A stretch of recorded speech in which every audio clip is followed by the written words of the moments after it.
Hello everyone, and welcome to Season 1, Episode 29 of Dead to Rights, the podcast.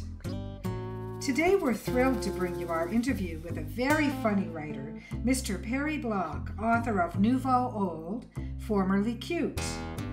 For our readers on the run, we're featuring The Size of the Skip by hubby Ted Carrick. This story received an honorable mention in the 2010 Lorien Hemingway short story competition. It first appeared in his collection, 3 Scoops is a Blast, from the Scoops series, Carrick Publishing. A beautiful look at how time is neither linear nor circular, but rather a game of hopscotch, with memory being its loving conduit. Coming up on July 22nd, we'll be speaking with young adult adventure steampunk author of the Maddie Hatter series, Jane Barnard. And on July 29th, we'll close the month with an interview with Jen Knox, literary author of After the Gazebo and The Glass City. But before we get to all that, just a minor recap of the week. First of all, yes. The 12 young soccer players and their 25-year-old coach were freed from the cave in Thailand, where they had been trapped for weeks. In a rescue operation lasting many days, on July 10th, the last boy and the coach of the Wild Boars were finally freed. The Thai Navy SEAL rescue team and international divers had managed the impossible, but not without cost. On July 6th, former Navy SEAL diver Saman Gunan was one of many volunteers who had rushed to help in the rescue. In an attempt to deliver oxygen to the boys, Saman ran out of oxygen himself. He lost consciousness and died at the age of 38.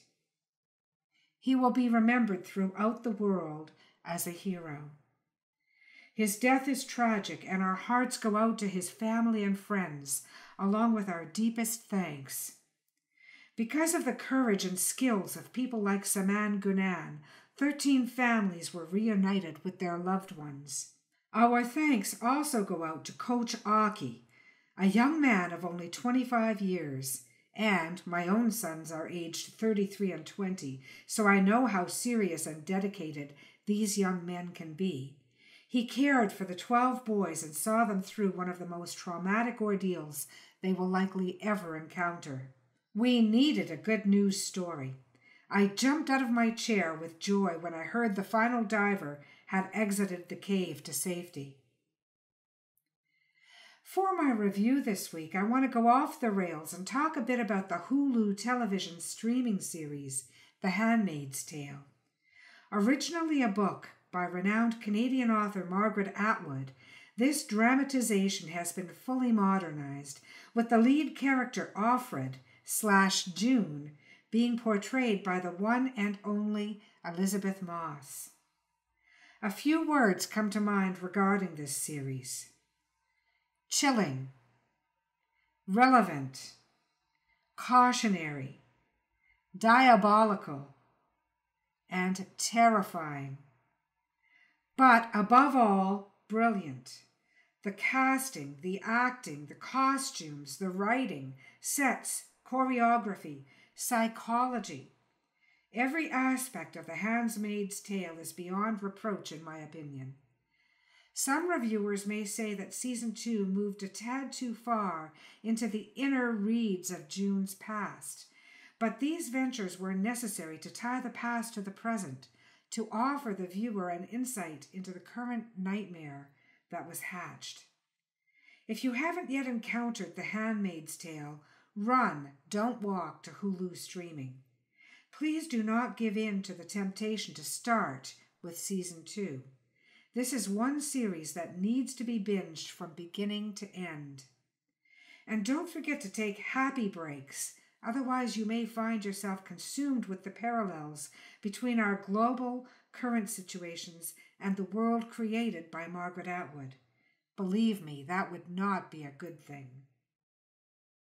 Now, stay with me, listeners, as I bring you The Size of the Skip by Ted Carrick from 3 Scoops is a Blast, Carrick Publishing. The Size of the Skip by Ted Carrick. The man, his son, and his daughter had a routine when they went for a bike ride. Taking point position would be the son, about to turn age 12, on a medium-sized bike. In the middle would be the daughter, just short of 8 years old, on a small but not too small bike. Bringing up the rear and keeping an eye on the whole convoy, the 50-something aged man was on the biggest bicycle of the three. They would ride in tandem down the street that ran past their cottage and up and down the undulating hills that made their little community such a pretty place in which to live.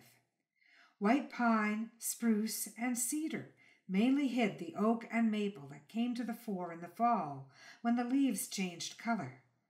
Multi-hued and variously sided cottages were set well back on sandy soil.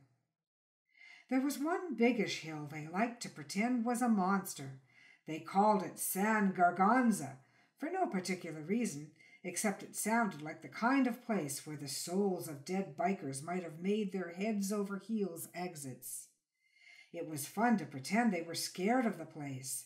The potholes on that particular stretch of pavement were a bit of a safety hazard.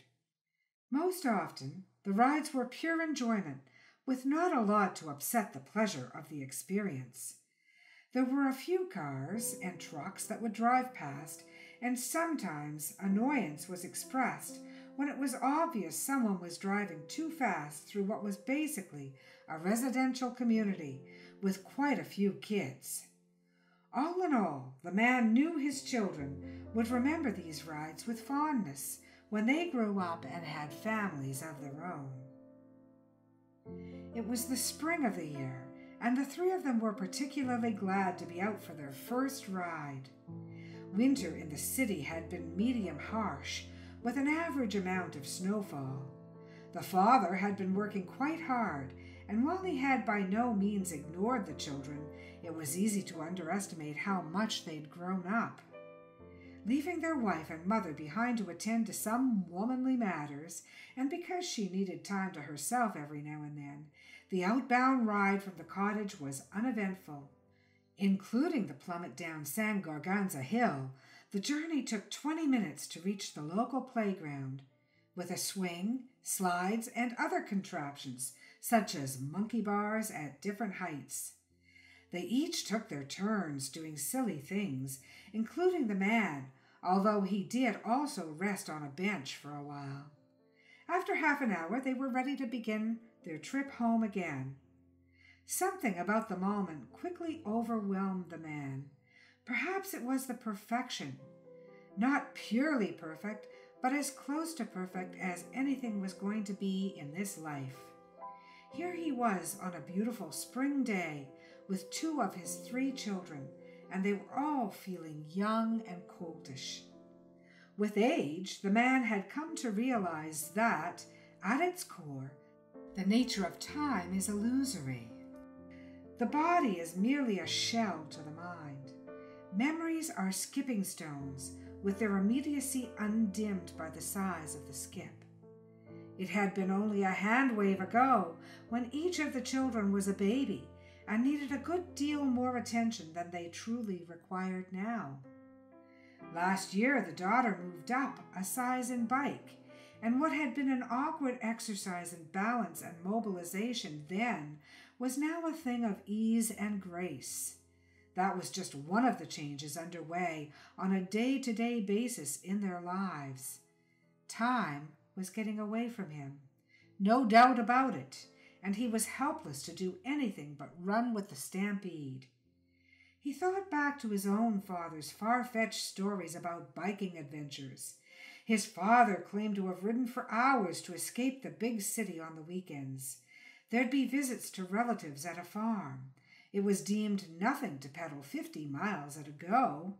Measurement in those days was in miles, not these newfangled shorter kilometers. Looking back to his childhood, the man never remembered seeing his father on a bike. It had all been serious transportation by means of a shiny new company-bought car each year. There wasn't the emphasis on healthy exercise that came later with the post-war baby boom generation. When his father was in his 70s and far from completely steady on his legs, he'd surprised everyone by purchasing a bicycle for himself. He was supposedly acting on doctor's orders to maintain as much physical good toning as was likely to be achieved. The suspicion was that his father really wanted to recapture some of the joy of youth that came with hopping on a two-wheeler. The three of them saddled up and headed back to the cottage. This time they panted and puffed to ascend San Garganza Hill and felt the exhilaration of mountain climbers when they crested the peak. From there it was mainly a straight-line hillocky ride for 2 kilometers. The sun started to pull ahead. The man understood the boy needed some independence. He watched him speed out front. The boy would disappear over the top of one gentle hill to quickly reappear on the upward slope of the next. Each time he was moving further and further away. The man had a flashback to the exhilaration the youth must be feeling. There would be the pleasant breeze in his face and the throbbing stretch of leg muscles. He couldn't have kept up with his son now if he wanted to. Besides, he had to stay with his daughter to make sure she was safe in traffic. Thank goodness he had that excuse. And the sun was in his eyes, he laughed. This was another nugget to be deposited in his memory bank. The results from panning his slowing stream of years needed to be treasured and hoarded. He knew no such thoughts were entering the mind of his son. The boy embodied the moment and the future in an instant. For the boy there was infinitely more to look forward to. The father was fleetingly envious. They all met back at the cottage. The son was waiting for the father and daughter. The son asked, "Dad, do you suppose I can have a little more allowance each week?" "Yes, you're getting older and you'll need to learn how to handle money better." "And can I stay up on school nights later?" "If your mother agrees, that's okay with me. It might actually help you sleep better." "Can I go on your computer?" "Absolutely not. Use the hand-down from your brother." Thank you for listening to The Size of the Skip by Ted Carrick. I know it speaks to me of the passage of time and how critical that is. And now I'm delighted to bring you my interview with Perry Block, author of Nouveau Old, formerly Cute. By way of introducing Perry, I'm going to read to you a review of his work by Andy Cohen, comedy writer for Seinfeld, Cheers, and Third Rock from the Sun. Perry has the wit, wisdom, voice timbre, and cadence of a young Dick Cavett. To call Perry a young anything is my gift to Perry. I knew this about Mr. Block 40 years ago when we first met, and his writing confirms it. And now, here's Perry Block.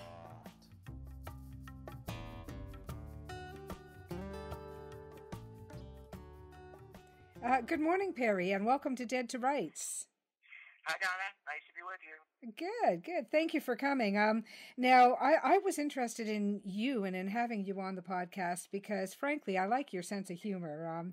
Thank you. I find humor a very difficult genre to work in. It doesn't work for me, but I have a great appreciation for it. I love a good laugh, and you certainly provide one. So. Oh, boy, I really appreciate. I'm going to enjoy this time. I really appreciate that. Yeah. What initially drew you to working in the humor genre?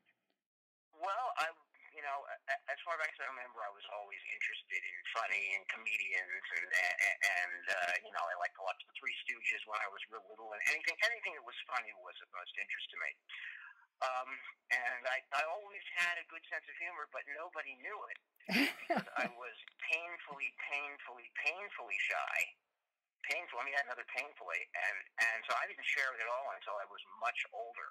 Yes, I think that's a true story for most writers in almost any genre, that the painfully shy part, not necessarily the funny part. Right? Yeah.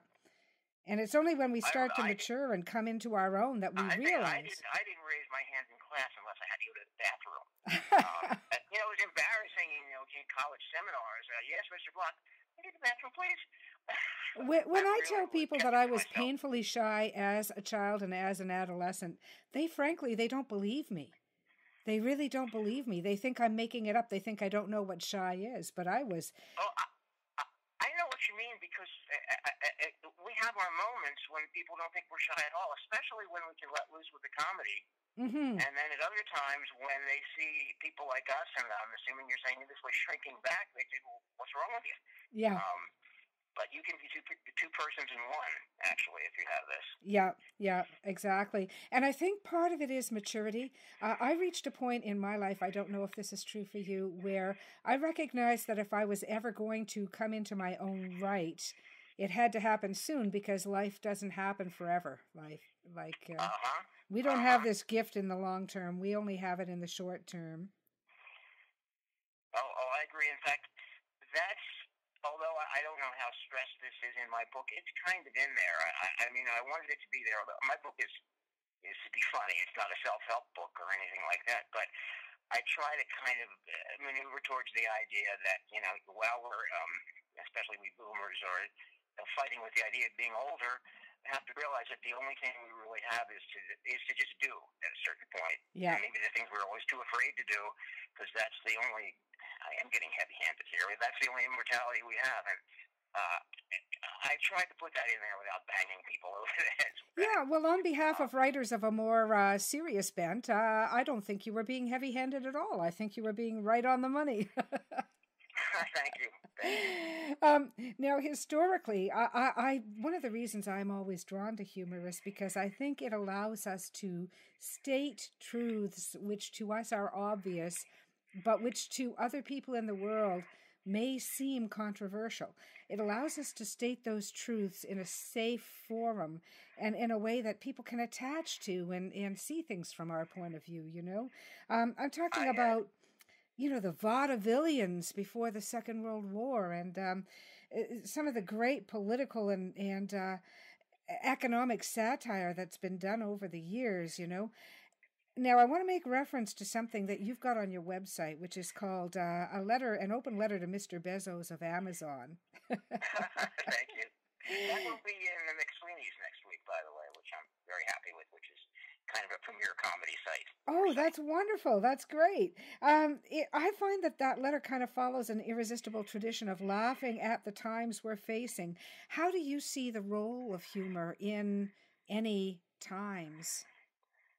Well, I think you're right about that.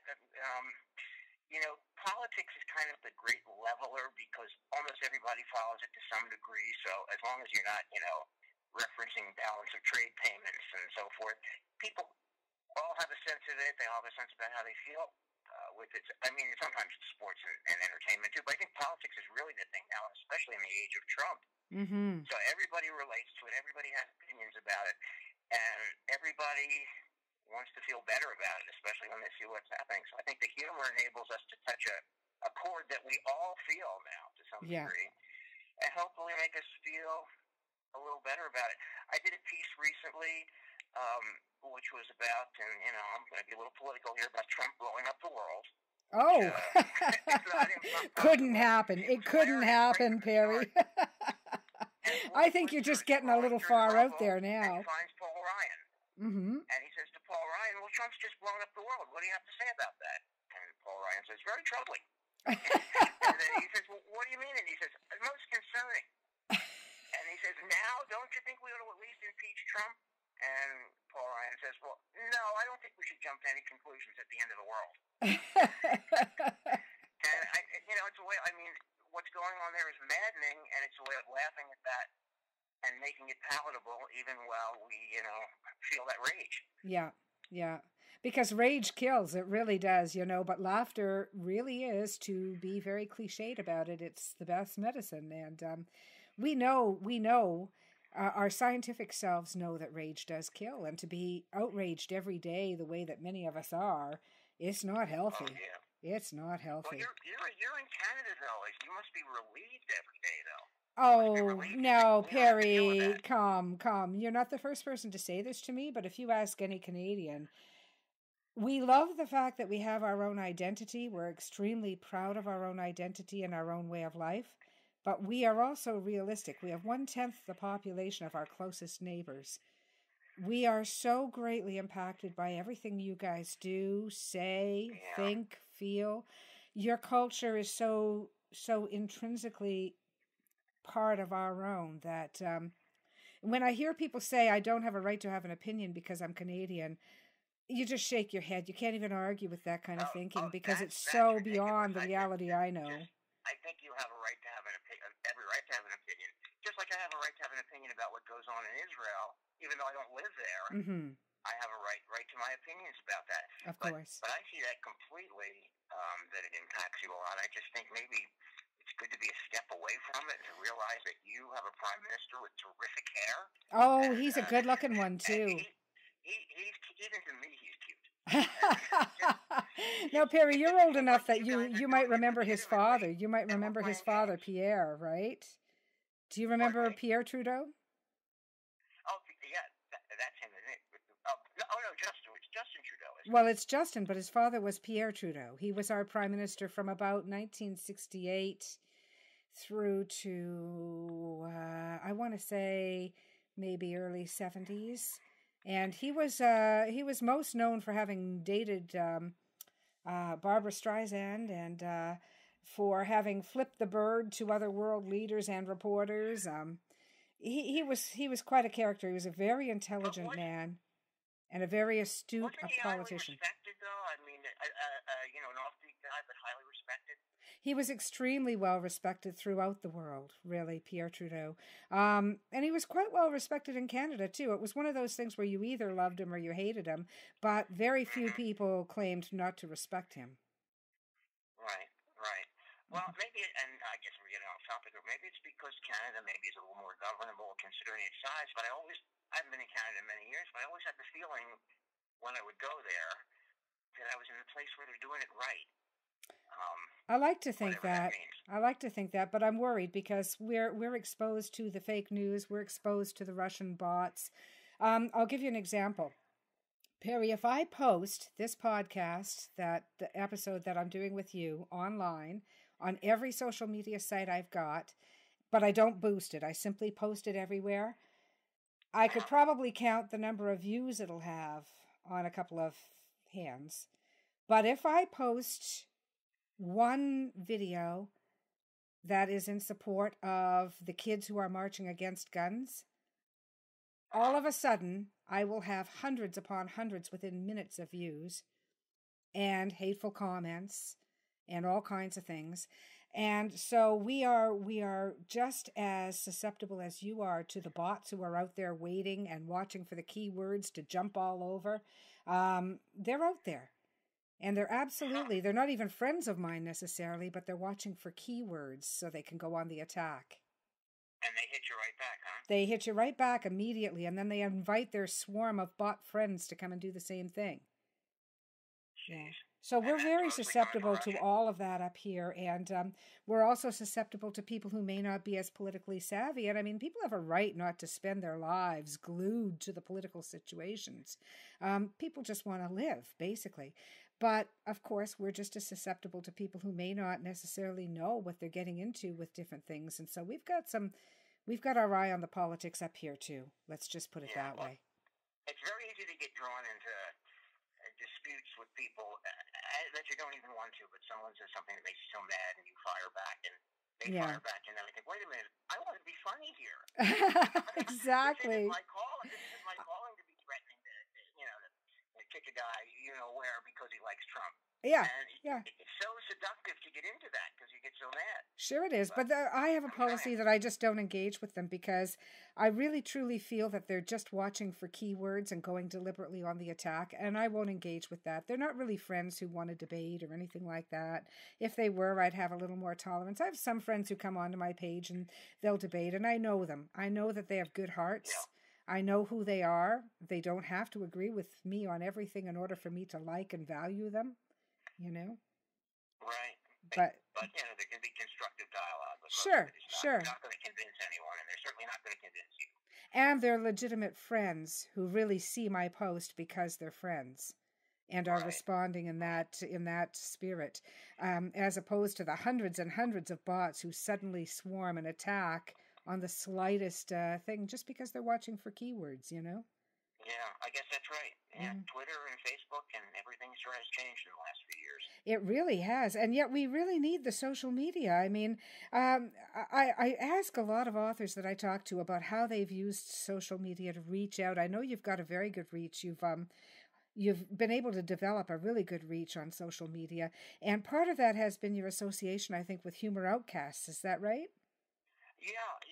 I mean, basically, social media helped me build this career. It was actually 8 years ago.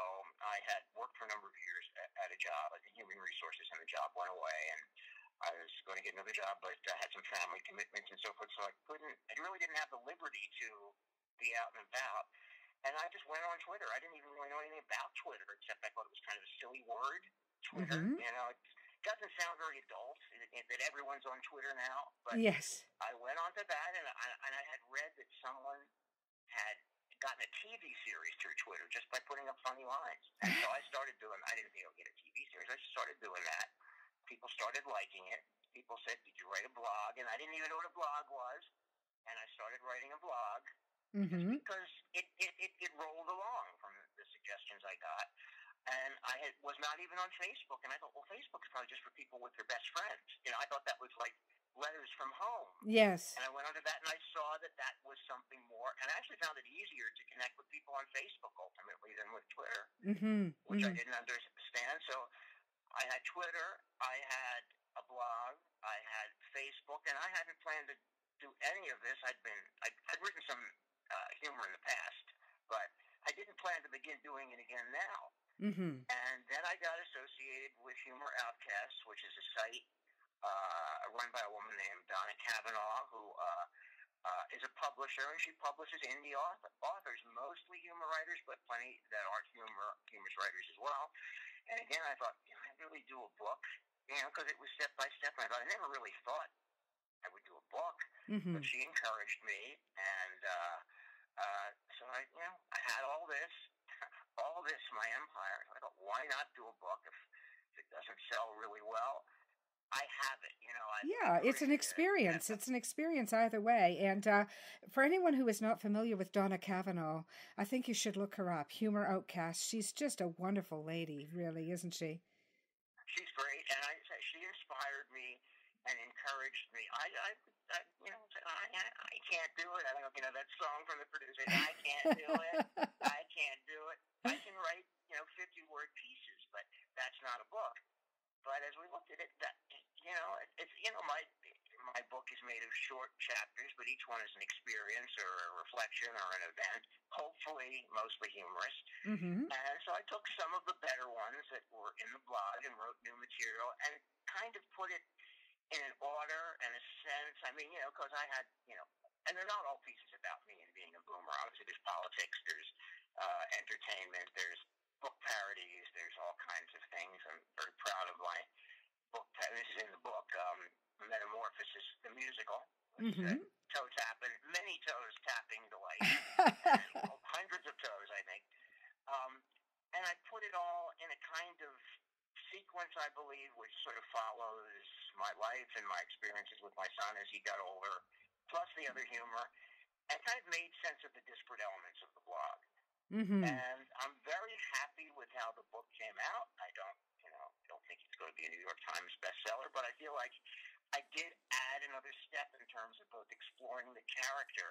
I call him the character because although the person is me, he's not 100% me. His life circumstances are somewhat different than me. So I always refer to me as the character. But it's not just about the character. It's also other humor. And of course, he's a would-be writer, so some of the writings are presumably his work. But I do feel like that was an added step. Writing a blog, an episodic blog, is not the same as writing a book. And the book is called Nouveau Old, Formerly Cute. If you want a good laugh, look it up, people. It really, I think you've brought some joy and some enjoyment to the world with this book, whether it ever hits the New York Times best-selling or not. I think it's got the makings of... Maybe it will now. Maybe I'm You never know. You never know. Maybe this podcast will too. You never know. Stranger things could happen. I'm having a lot of fun with this podcast. I really appreciate it, Donna. Yeah. Now, I wanted to ask you about, in particular, well, I think I've already asked you about the role of social media and what you're doing, but you were also invited to appear is not really the right word, but participate in a podcast. Can you tell us about that? Yeah, well, I've been on a podcast with Billy Dees, who is a podcaster from the Ohio area who's very good, and he does, among other things, podcasts with authors that Donna works with. So if you work with Donna, you get a full service experience. She gets you published, she gets you promotion, she gets you on podcasts. And again, I would recommend any indie author who's looking around for someone to help publications to look her up. Mm-hmm. But so I was on with Billy, and I did one podcast with him, which was a lot of fun.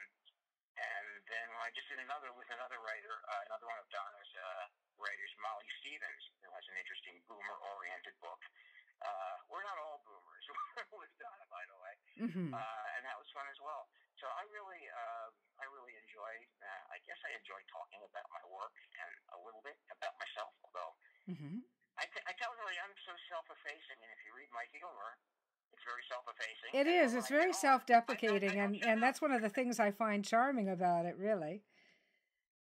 And that is, again, this is the duality again. As I said, I was the shyest person around, and I still am in my way, and very self-effacing. But yet sometimes around certain people, they want to tell me to shut up. Sometimes people think I'm like Chris Matthews of MSNBC. Shut up already. And then they don't believe it when I say, I didn't like how to date until I was 22. Yeah, yeah. I admitted that. Oh, my God. Yeah. Well, the whole description of your foray into social media is just really, I think a lot of us can relate to it. Alec and I, we pretty much mirrored your journey, and that's how I got to know you online. Because it was the same. I mean, we just thought all this social media stuff was a little bit silly. I mean, which is indicative of our age, I'm sure. And then one day, because we're both writers, one day we realized, we just woke up. And we both woke up at the same time. And this has happened to us a few times in our life. I guess we're really closely in tuned. We both woke up one Saturday morning and we said to each other, you know what? It's the only way. It's the only way to go from unknown to somewhat known. It's the only way to reach out and network. And so we just did. We got very involved in Twitter and things like Write Chat and Am Writing and all of the various Twitter forums that are going on, the chat groups. And we got very involved in Facebook. And like you, we enjoyed Facebook because you can post links, you can post pictures, you can reach out in a more friendly style on it. I find that Facebook is more friendly and more welcoming now than Twitter. I think Twitter and Facebook sort of flipped somewhere along the way. They did, because Twitter used to be the fun place where you were safe to go out and say any old outrageous thing you wanted, and people would disagree or agree, but they'd have fun doing it, and you always felt it was in the right spirit. But that's not true anymore. And Twitter, I get the sense that people are looking now to follow celebrities on Twitter. Because at one time you could not only follow them, but they would respond to you, which is less true now. Oh, I know. I had one time years ago, I was interacting with Hank Azaria, the actor. He and I were talking to each other. Mm-hmm. And I thought, this is so cool. That doesn't really happen now. Yeah. But what I think is that a lot of people on Twitter are looking for that. Yeah. They don't follow you unless you're somebody. No, well, I had an accidental Twitter. Most people you want to they'll friend with you if you're not, a Trump follower or something like that. Yeah, that's right. Well, I had a really great off-the-cuff conversation with Nancy Sinatra on Twitter way back in the day. And it was quite uncalled for because I wasn't looking to follow celebrities or anything. But I'd happened to see her respond to somebody else in something, and I agreed with what she was saying, and I just replied back to her, and she replied back to me, and very nice lady, And I got quite a kick out of it, I have to say. Yeah. Just the open conversational style that she employed. I got a real big kick out of it, Yeah, it was a kick, and I used to find, said, I used to find Twitter more fascinating because of that, because of the possibilities than Facebook. But it's flipped for me, and I think it has changed. Maybe the politics has something to do with it. I think it probably does. Yeah. I think it probably does. The bots were really, really, we hear about Facebook and all the problems that Zuckerberg's facing. I don't think we know the tip of the iceberg with Twitter. I posted on Twitter a little less than 100 characters, basically just saying that something along the lines of, I like the progress women had made. And the bots hit me. I don't know what keyword I had used. I must have used a keyword in the tweet. I can't remember the tweet, but I was oblivious to things like keywords at the time. It wasn't deliberate using a keyword, but there must have been something in there that drew them. They came out in a storm. Get back in the kitchen, bitch. All kinds of things. All kinds of things. You wouldn't even want to, stuff that just burn your ears, basically. I mean, it was just awful. That's amazing, because that sounds so mild. Yeah.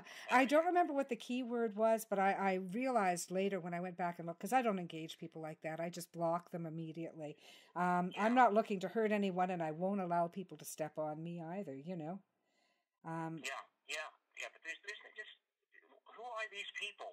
Other than Russians and people who are trying to subvert the country, who are these people otherwise? What are they doing in life? I mean, Well, I figured out after the fact that they had to be hired bots who really do just sit there and watch for keywords. And what they want to do is, well, there's a few things. We've been hearing in the news what their aims are. But in those days, this is going back maybe about 4 years, in those days, their initial aim, I think, was just to cause people like me or other people who might voice a meek little opinion to just shut up, so that our voices would not be heard, because it's very unpleasant to go on and say something and be attacked in that way.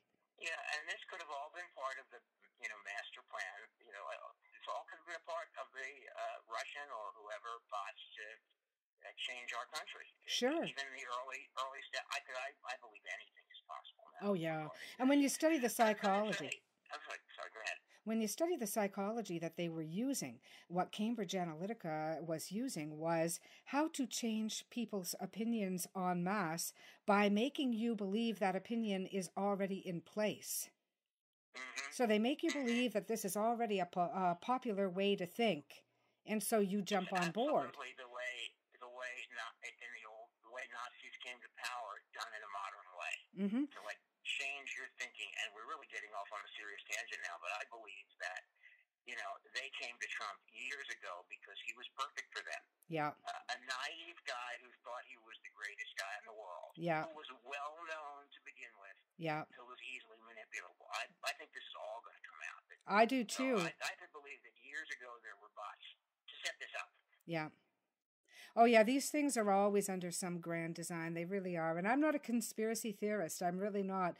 But when I look at the workings of this and how it is playing out, I believe that 20 years from now, when this stuff becomes declassified, the stuff we're going to learn, I hope I'm alive to see this resolved in a positive way.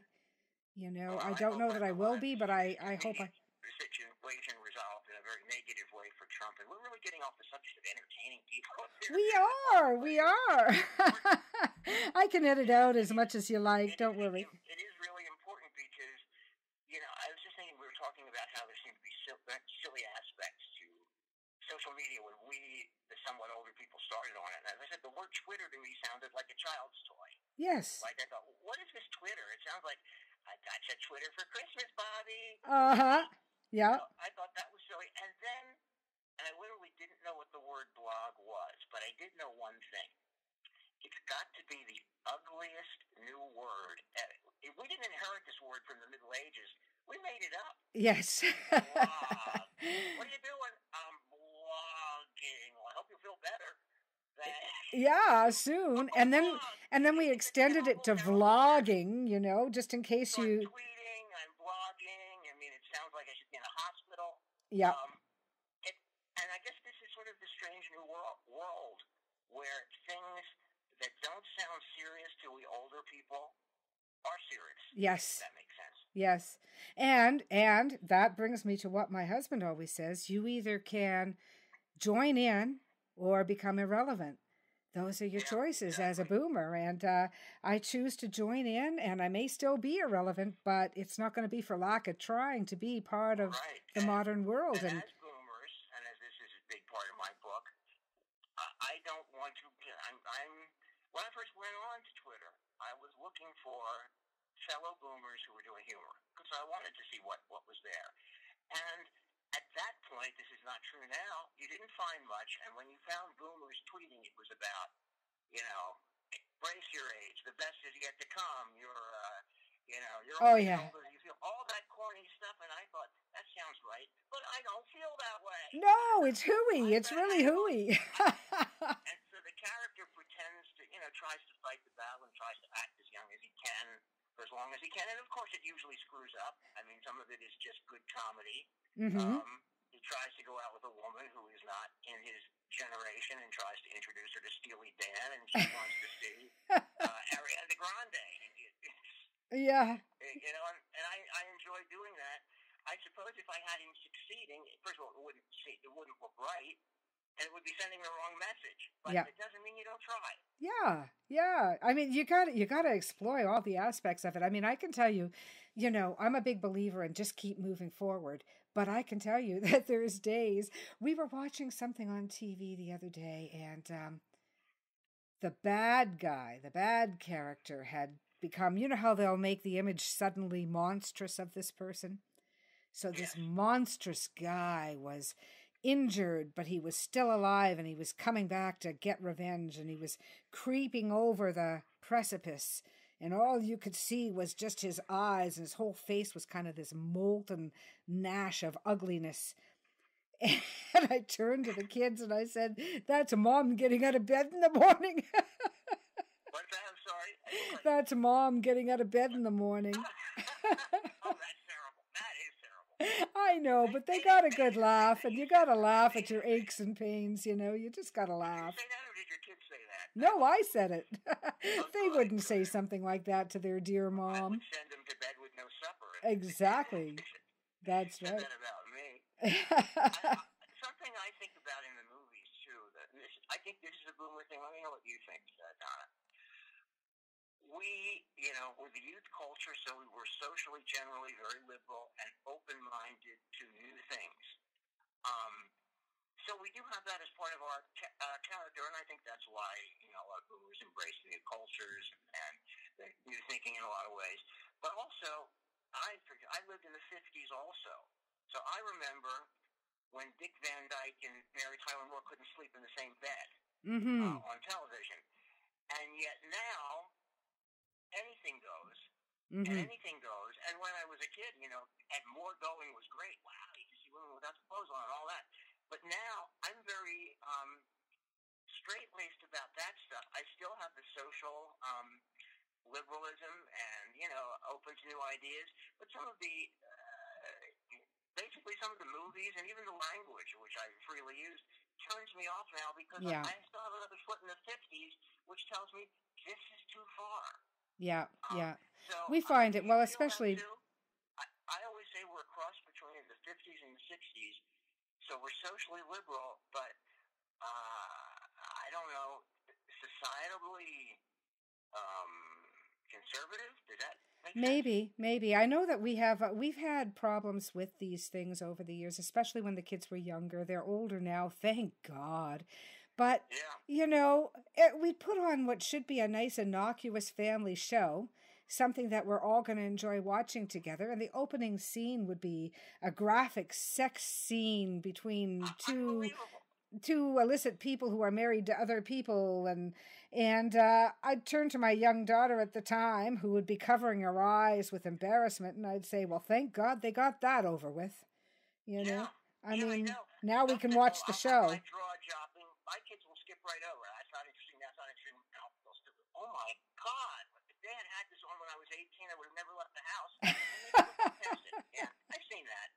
Yeah. And I don't like that. I don't know that it's doing anybody any harm, but I don't like that. And, we're the rebels of the 60s, but we're still sired in the 50s. The bigger one for me, though, is the graphic violence. In particular, Yeah, when me too. violence and sex are intertwined, I really don't like that because when you intertwine anything with sex, I think you get into the mass psyche because our psyches are very sexual, and I think that when you intertwine violence with sex, I think that's where you do some real psychological damage to viewers. I don't like that at all. And the other one that I have a problem with is the gratuitous language. And gratuitous is an important word for me as a writer. Yeah, me too. Me too. Because you can put sex, you can put violence, you can put language if it's called for in the section of the plot that you're working on. It doesn't offend me, funnily enough. I'm a middle-aged little old lady. It should offend me, but it doesn't. I gotcha.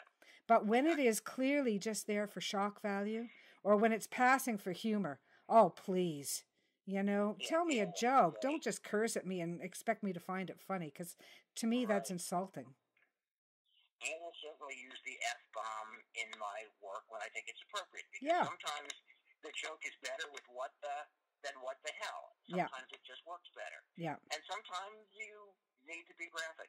But I hate it. Like I say, I hate it in movies where it doesn't belong. I do not want to see gratuitous sex scenes in a movie that otherwise stands on its own and doesn't need it. Mm-hmm. Once in a great while, and it's probably depressingly in a great while, I might look at one of those movies that features somebody like Stormy Daniels because I'm in the mood for that. But otherwise, I don't want to see that. I certainly don't want to see that in a regular movie. Yeah. And again, maybe that's part of, being a boomer. I guess maybe, younger people, millennials, don't even notice that because they just think I think it's part of being a parent, too, because it's just embarrassing to be sitting in a room with your children thinking you're watching family fare and, you glance over at your kids and they've got their eyes covered or their ears covered and you're like, what are we doing to you poor children? Like, it's just embarrassing. And also, I think it's had an impact on the culture. I think... I don't want to name any shows because I am not into trashing anybody's art. But there are movies, and I'm sure you'll know what I'm talking about, that really are just about how debauched can we get. And it passes for humor. And I consider that to be the glorification of stupidity, the dumbing down of our generation. And I think it's led to a lot of the problems we now have, quite frankly, because we glorify stupidity. Oh, yes. Yeah, and that's right. And this isn't even the sexuality or the violence and so forth. And I don't watch reality shows and I don't watch, American Idol and things like that. So they may be okay. But it's funny, we glorify a dumb culture, which leads us to Trump's. And in the meantime, the culture becomes more competitive. Like everybody's kid that you meet, well, yes, I graduated. Some come summer, and I was on a newsletter.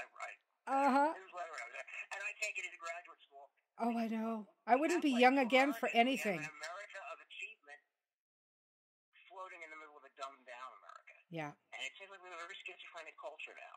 Yeah. Which I don't understand because you have Trump as president, but people of high achievement struggling to get anywhere. Yeah, exactly. And everybody's got to have 3 or 4 degrees now. I mean, I know in Toronto, our universities are filled with kids from all over the world, and many of them are working on their 2nd or their 3rd degrees. And it's just ridiculous. It's like professional students, and living in the basement. Yeah, exactly. Now, I mean, our kids are hardworking and they're smart, but back and live in the basement. I want them here with me, even though they're so successful. Live in the basement. It's okay. Failure to Launch. I remember when that movie came out. Failure to Launch. That was a good premise. Were all the parents rooting for that to happen? I didn't see that, but I know what it is. Yes, fail to launch, son. Get a nice job. Stay in the basement forever. Yeah, exactly. Now, to me, I mean, when something is supposed to be funny, it should hit the funny bone. And that's what I really appreciate as a reader or a watcher of humor, Just hit the funny bone. Hit me with that unexpected line that I didn't think of it, but I think to myself, I wish I'd thought of that, Yeah. Yeah, I know that feeling. Yeah, because it seems so obvious when you hear it. How did I not think of that? It's perfect. Yeah. It's perfect. And then later on in life, you probably convince yourself you did hear it. write, you get sued. But that sometimes does happen, that you write a line, and I think, this is so good, I probably didn't think of this. Probably remembering it from somewhere. Yeah. Every now and then I'll think, I love this, but it probably isn't. Thank God for Google, because we can go in and we can Google. I feel badly for the musicians. Our son is studying music at York, and he's a composer, he's a performer, he's really very, very good. But when he's composing, he'll often say to himself, I just don't know. Have I heard this somewhere? And it's really hard. Like, I mean, you can stick it into Spotify, but there's no guarantees that you're going to find it if it really is something you've heard before. That's right. Yeah. That's right. I've Googled lines that I've written, and, a line and a joke might not come up. But, sometimes you just have that feeling. But, it's interesting. We can find so many things, but we can't find everything. Yeah. And then you see the butterfly effect, where something where you thought of, and then 10 years later you see it in popular culture. And that just kills us. There's a movie coming out now called... Has that happened to you? Yes. There's a movie coming out now called The Beaster Bunny. Now, when our second son was about 4, he was in junior kindergarten, and the teacher had all the children... color pictures of the Easter Bunny at Easter time. So my husband and I were going into the school, because the daycare was also in the school. So in the evening, we're going into the daycare to get him, and we're passing his kindergarten class, and we see all these Easter bunnies along the wall. And I said, that one is Ted's. And it had the jagged teeth, and it had the downward eyebrows, and the angry, fierce expression.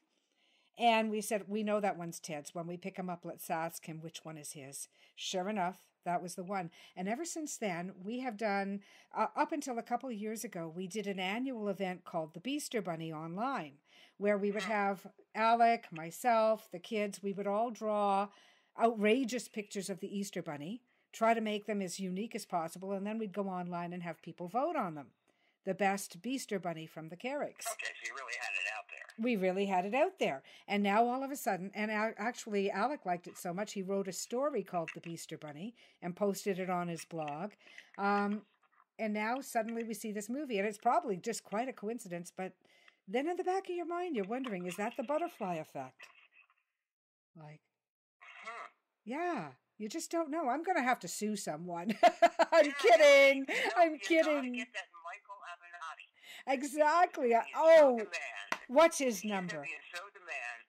I can't say I want to have dinner with him or have him as a neighbor. But no. Boy, he's perfect for this. Yeah, exactly. He's perfect for this, but you really don't want him living close to you, because if he decides he doesn't like the way your tree is leaning, you're in deep dog He doo. He must have been so hated by just about everybody all through his life. But he couldn't have a better attorney to go after Trump.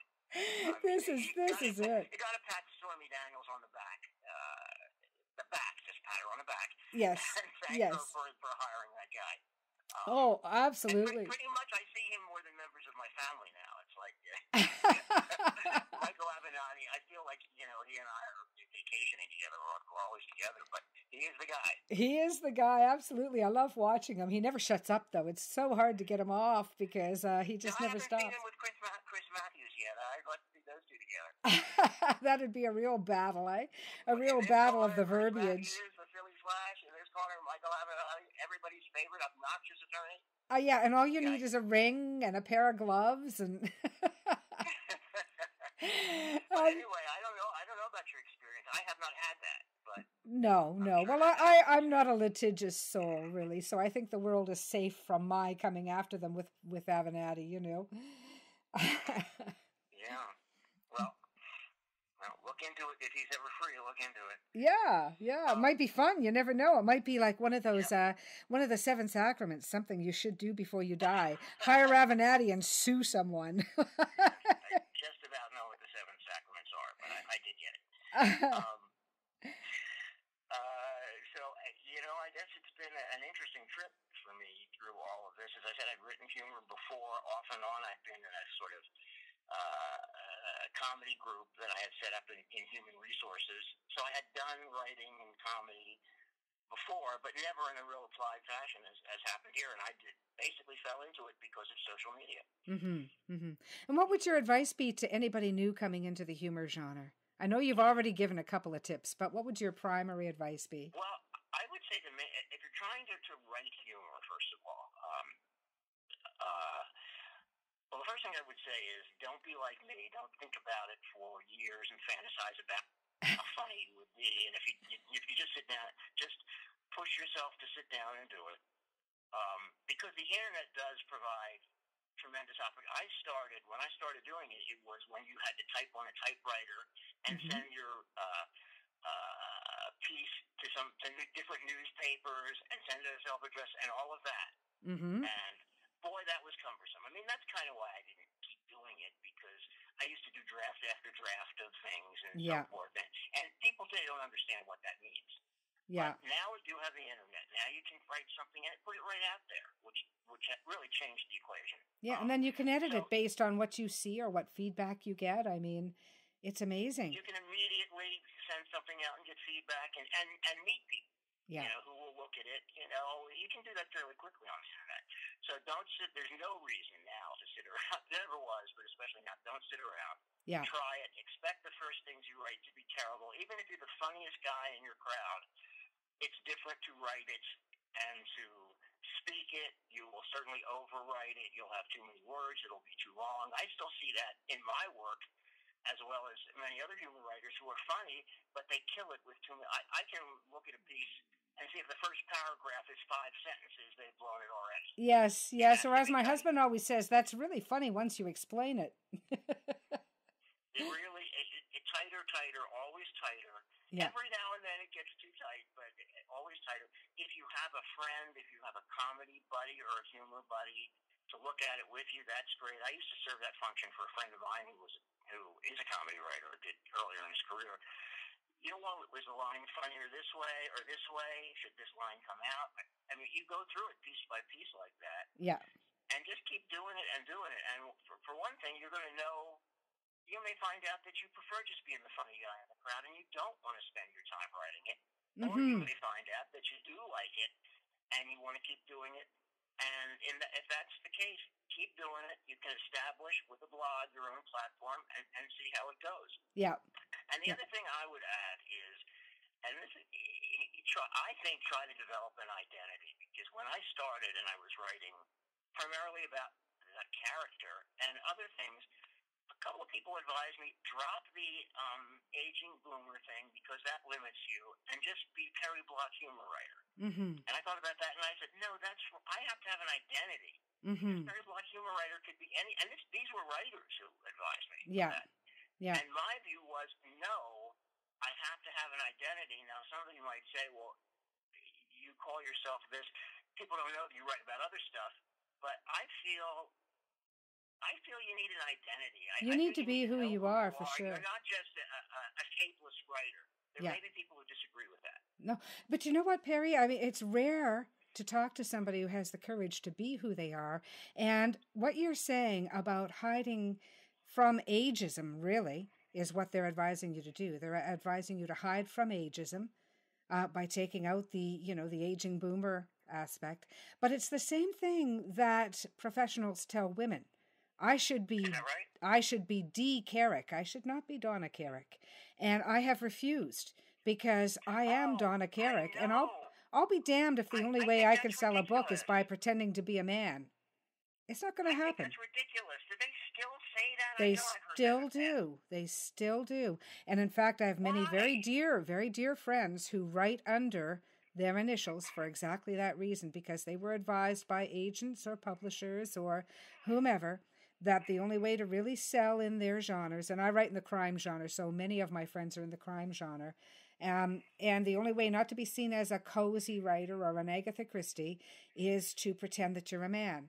And I won't do it. If I don't sell a book, I won't do it. I am Donna Carrick. I've heard that in the past, and I could see how maybe 30 years ago that would be applicable. You still have your J.K. Well, you see why so many women are really mad? And I don't get it, because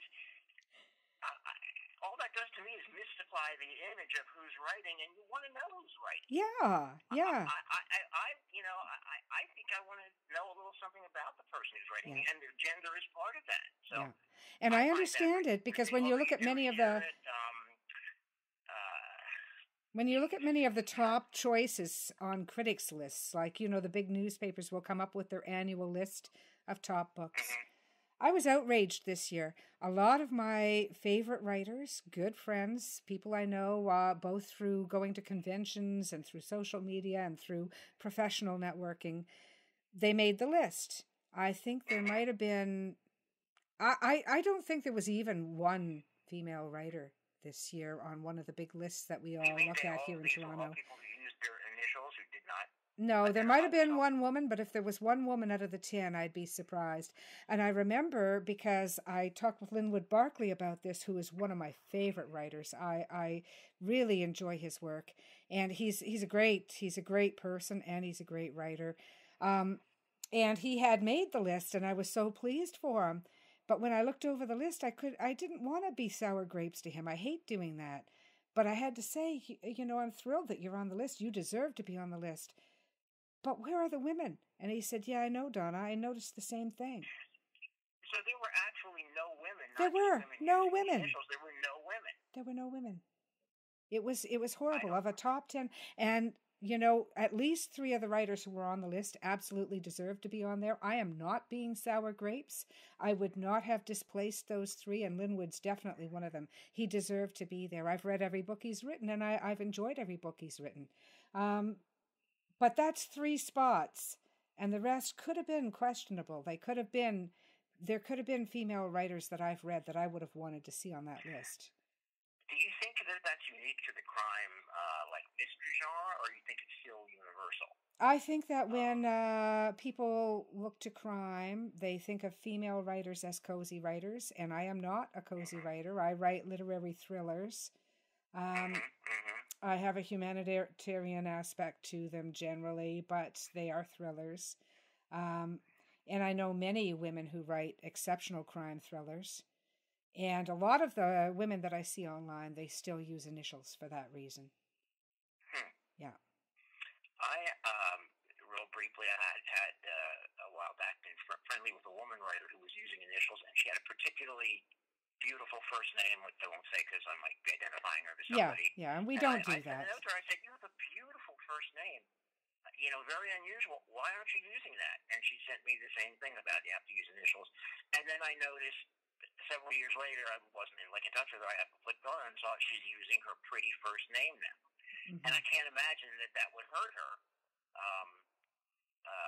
She might have already built her... I mean, it's a whole image and an identity, and I want to know who I'm reading. I mean, I want to know that in humor or in anything else. Yeah, she might have already built her readership, too, and felt like she could now expose herself as a woman. And I don't mean in the Stormy Daniels sense. No, we don't mean that. For example, Stormy, what if she called herself SJ? SJ Davies, that wouldn't be... It would definitely detract from the appeal, wouldn't it? Yeah, really. Yeah. I mean, I guess there's sexism everywhere that often certainly guys don't even see it. Sure there is. There's sexism and there is ageism. And one female writer that I know uses her initials not because she's a woman, but because she said she was given an old-fashioned name. She loves her name. Her grandmother named her, but it's an old-fashioned name, and she's afraid it would mark her as being too old to be palatable to readers. Yeah. Like I said, we baby boomers, we didn't grow up knowing Ashleys and Brittany's, and we knew Margarets.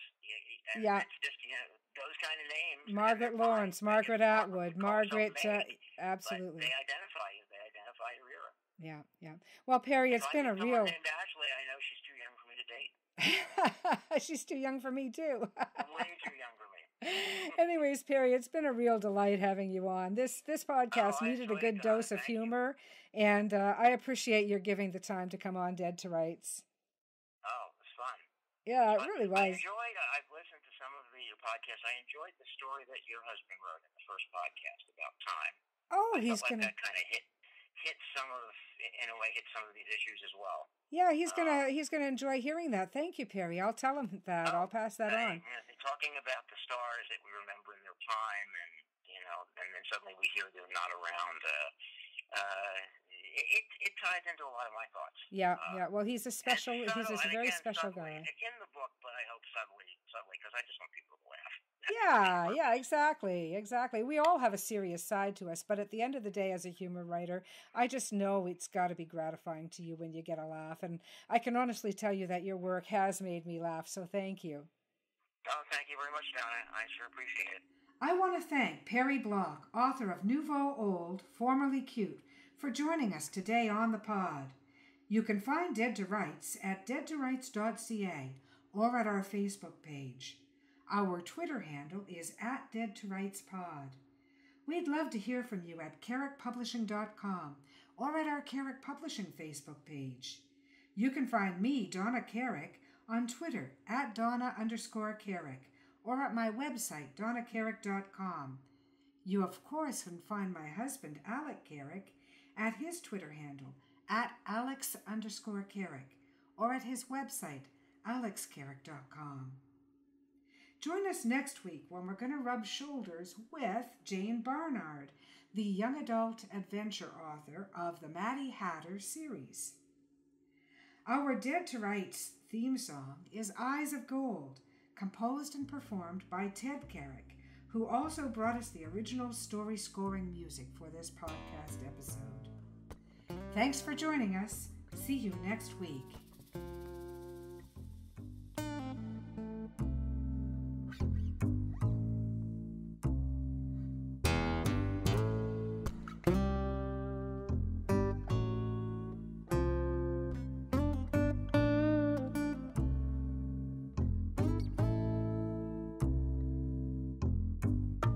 A dusty road, a man alone. His vital signs go on hold. And I don't know what you've been told, but the years have turned my eyes gold.